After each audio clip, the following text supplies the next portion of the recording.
ఆ నుంచి అహా వరకు సువార్త. అయ్యలారా, అమ్మలారా, అన్నలారా, అక్కలారా, ఈ విషయం మీకు తెలుసా? ఆనాడు అనగా 2024 సంవత్సరాల క్రితం మన కోసం యేసయ్య ఈ భూమికి దిగివచ్చాడు. ఇహలోకంలో ఉన్న మనం నరకానికి పోకూడదని మనం చేసిన పాపాలకు ఆయన శిక్ష అనుభవించాడు. మన కొరకు చనిపోయాడు. మరణాన్ని జయించి తిరిగి లేచాడు. ఇదిగో మరలా అత్యంత త్వరగా రానయ్యున్నాడు. ఈ సువార్తను హృదయపూర్వకంగా అంగీకరించి యేసయ్యను నీ బ్రతుకులోనికి ఆహ్వానించు. ఉన్నవాడు అనువాడు అయిన దేవుడు నీకు తోడుగా ఉంటాడు. ఊరకనే ఉండక నీవు తెలుసుకున్న ఈ సువార్తను అందరికీ ప్రకటించు.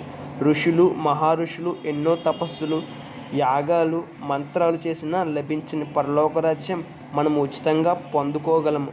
రూఢిగా చెప్పుచున్నాను, ఈ మాటలు నమ్మండి, పెడచెవిని పెట్టకండి. ఎవరు లేని ఊరికి ఆయనే అన్నీ అయి ఉన్నాడు. ఏ కులమైనా, మతమైనా, ఏ జాతి అయినా, ఏ